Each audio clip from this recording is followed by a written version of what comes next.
Modded.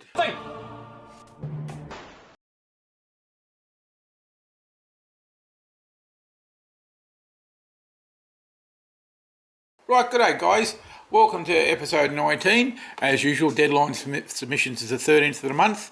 Now, I've had a lot of submissions, multiples from some people, so I'm only putting one from each person in, so there's plenty of room for everybody.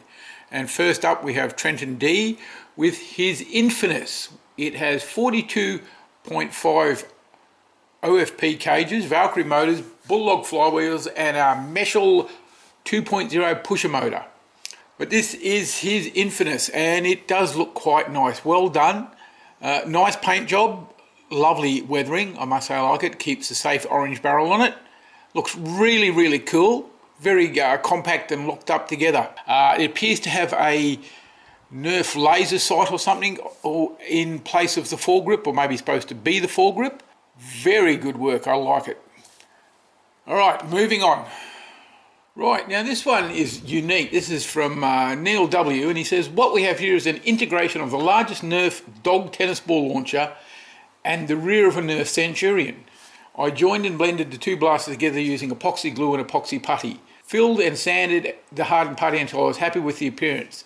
And I tell you what, Neil, I'm really happy with the appearance. I hate working with putty. It's really hard stuff to mess about with. It takes forever to sand it, but you've done a really, really good job there. Then he gave it the military style paint job reminiscent of a javelin shoulder fired anti-tank missile launcher, okay? Hence the name I've given the creation Nerf Bazooka Rifle. It fires standard size tennis balls on equivalent size ammo, soft foam balls recommended because, well, you know. Though he said he could either use it to launch a large number of darts or rifle rounds in one go with some kind of sabot to contain them. Yeah, that's an idea. I've had the bigger one of these like this, and honestly, I even open it up and tighten the elastic, and it doesn't throw a tennis ball more than 10 metres. So I'm assuming he's done something special to get some good range out of it, but it's a really clever idea. And despite the fact that forward half of it is pretty basic and plain, the paint job has just set it off. Very, very well done, Neil.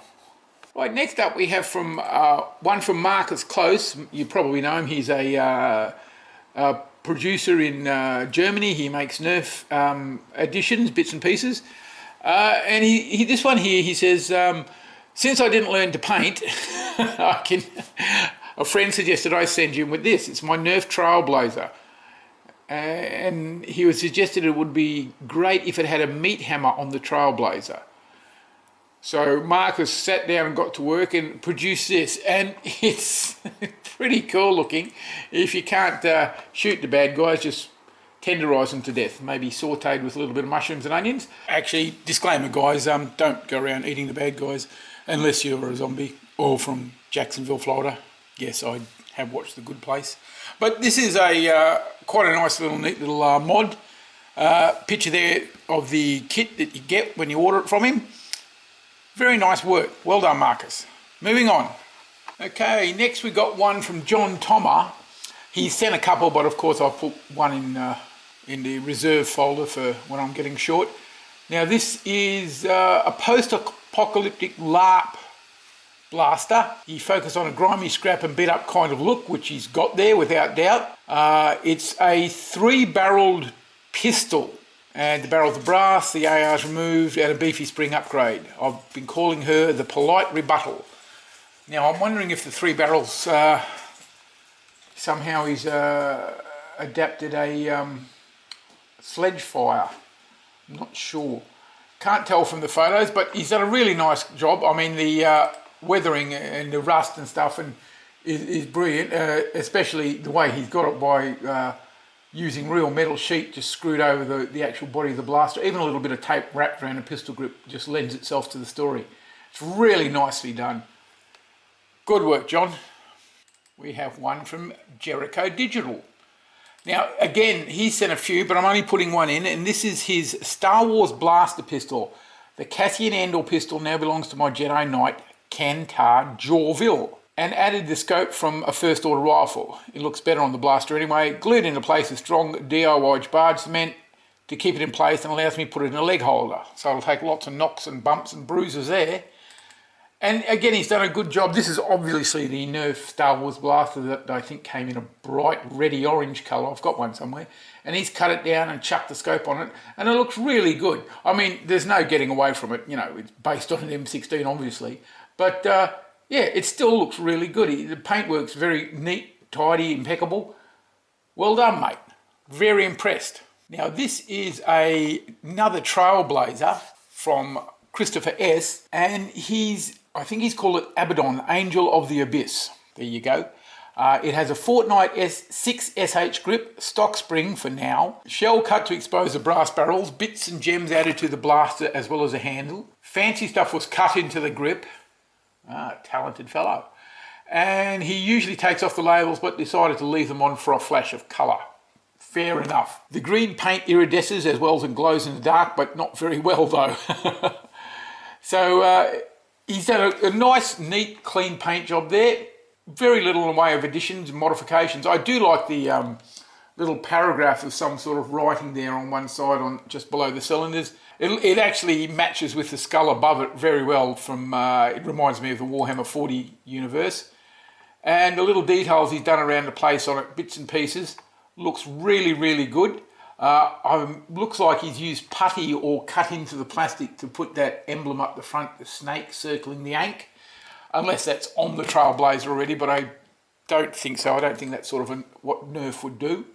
And of course, he's left the safety orange tip at the end so he can go out playing and plinking to his heart's content. Very good looking blaster there, mate. Okay, next up is a bit of an unusual one. This is from Arison, and he's made himself a shield because he points out that shields are part of nerfing. Fair enough. And the base material, he says, is a stiff slab of foam extracted from a shipping crate plus pieces of playmat foam for the decorations. 2 lengths of PVC pipe for the handle, contact cement as the adhesive, and plastic dip as a protective coating, probably to stop all the foam from melting when he painted it. A simple spray paint to render the decorative bits black. The shield was built with the intent to use it for both boffer fighting LARP and at nerfing events. And when was used in a nerfing context, one corner decoration conceals a loophole for blasters. Oh, sneaky man. Sneaky, sneaky, sneaky. And it's the 5 of spades. Fair enough. But yeah, why not? It's just another thing. I've seen all sorts of things, holsters and leggings and shoulder pads and everything. Why not a shield? Why not? Well done, Aaron. Very nice work. Here's one from Aaron D. He's got a Caliburn, it looks like. Printed by Foamdemic. He rebuilt this with a 60cm barrel, Pro 25 and 788 spring, acetyl plunger and anodized plunger tube with a perfect seal, he says. Hits greater than 300 and very consistent. And it's just to look at it, it's a beautiful looking blaster. And we've even got a shot here of the little machine you use to judge the speed of blasters. I cannot for the life of me remember what it's called. But as you can see, it's very consistent and very close too, within 5 FPS of each other. Very, very nice work. And I love the colouring of it. It's really pretty blaster. And very safe to use, of course, with all that colour. I'll have to get one day. Okay, next. We have one from Fomar Dad. And that's a great name, I love that. This is a good old-fashioned hammer shot, done up in a Mad Max style, as he says. He said he's sent me 4 different blasters for pictures, but I've only received these 2, so the rest, when they ever turn up, I'll have to put them in the next movie. But this is... It's a minimised hammer shot with a spring spacer, a 9 kilo spring and a Rebel cylinder. A bunch of metal bits from some construction kit I found at Goodwill, and the rounds that dangle from it are a car air freshener, and I found it at $1. He says it's not a powerhouse, but it's fun, and that's what blasters should be. Just for those who are really interested, that little spiked handguard, I believe, is a strip that used to hold, was supposed to hold nails for a nail gun, and he's added little leather studding spikes for a bit of decoration. That's a really good idea. And even the telescope, just a piece of pipe stuck on top. That's very Mad Max. Really nicely done. And next we've got one from Gary A, and he's gone on a different tack this time. He said he had an old scope lying around and he wanted to do something with it, so he's incorporated a chronometer in it, I believe it's called. Modified it a bit to hold his chronoscope and put some controls on the side. all that wiring is pretty amazing. He extended the sensor leads and added an AA battery pack and a Picatinny rail mount. And just to make it even more difficult, put a printed skull on the front. And fixed to the top of a blaster, it looks fine. And you get your automatic FPS every shot. That's pretty impressive. Very well done. He's always coming up with good ideas, Gary. It's amazing. Okay, next up we've got one from Matt D. He's a local boy from Queensland. And he says this is the first thing he's built in years. And apparently it's been years in the making. He calls it Elita. It's a hyperfire bolter pistol, Hellcats plus worker wheels, 42mm cage I made years ago, 3S LiPo, Gavin Fuddy pusher motor adapter plus Rhino, plus 100 3D printed bits. Fair enough. And a custom external battery box. Unfortunately, I only have one image of it, so that's all I can show you. But it's very nicely done. Who doesn't like a full auto pistol? Always a lot of fun. Chuck a 50-round drum on there and you'll be happy all day. Very nicely done, Matt. I'm really, really impressed. It looks really good. Painted in not the safest colours, but I'm sure he's not a silly person and going to start running around in the streets with it. Okay, next we have ORWELL'S warning, and he's gone all pretty in pink on us. He's got a Nerf Vortex disc blaster with a proton with a long shot scope. He's internally moved the tension spring to the middle peg. I honestly don't know what that means because I've never opened one of these up. I've always thought they'd look good as a weapon painted up. It's inspired by the Borderlands video game, Mad Moxie Collection, named the Baby Maker. Okay, that sounds a little bit scary and strange at the same time. Montana spray paint, black pen and a vinyl sticker. He's done the black pen obviously with that hyper defined cartoon graphic. I keep forgetting what it's called. I'll have to write it down and keep it here on the desk. But other than that, it's pretty impressive. Very, very safe obviously to play with outside. And it's just an out of the ordinary looking blaster, which is always appreciated. He's a really good blaster modder, Orwell, and I'm looking forward to the next one. Very nicely done, very nice. Up we have one next from, I believe it's Portugal, it's Paulo S, and he's got an Elite 2.0 that gave me a very hard time to open. I feel for you, Paulo. I think it gives everybody a very hard time to open. It has an open flywheel project cage with worker transparent flywheels and an OOD Valkyrie motors wired with 18 AWG wire through a 16 amp micro switch. Now the original cage was removed along with the housing, so to complement the gap it has white LEDs soldered into the motor leads so it lights up when it's revving. Oh, that's pretty. That's a very nice here. And it's hitting around 120. Very good competition blaster. Very nicely done. It's yeah, I feel sorry for him, choosing this one with how difficult those Elites are to get open. Oh, and also he's got that terrifying skull on the just near the stock mount there. I mean, that'll strike fear into his enemies, I'm sure. Well done, mate. From Ronald D, he was inspired by the drain blasters in the last video, so he dusted off this unfinished project, he says. It functions, it's not quite finished, but it does work. He says basically it's a Centurion shell, only the bolt mechanism and the trigger remain from the original internals. The trigger has been elongated to reach the drain blaster release button. Oh, I see. I wanted to have a nice trigger, not the drain blaster released. Okay, fair enough. The pusher is similar to a Retaliator one, 2 seals, one for the barrel and one for the plunger tube, where the pusher can move. I kept the 2 internal sidebars with the bolt handles and connected them with a Retaliator slide piece. Also, the structure has been reinforced a bit. Yeah, the Centurion body's a bit weak. It's a bit big. Yeah, it doesn't really like being chopped up. The one I've got, it's actually got wood and metal inside and reinforcing it. But yeah, okay, another use for a drain blaster. I wonder if anybody actually uses a drain blaster to blast a drain anymore.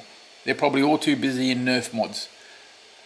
Still, we're keeping the company in business, aren't we? Very well done, Ronald. Excellent work. Right, last up today we have one from Yann R, and again, just gorgeous. He just does impeccable work. The detail is so detailed, for want of a better term. I mean, the little photos or symbols, he must have a vinyl plotter like me and plots out all his own stuff and measures everything and sticks it down and does his painting. It is just brilliant the amount of effort he puts into something. I mean, this thing has got another one of those scrolling signs.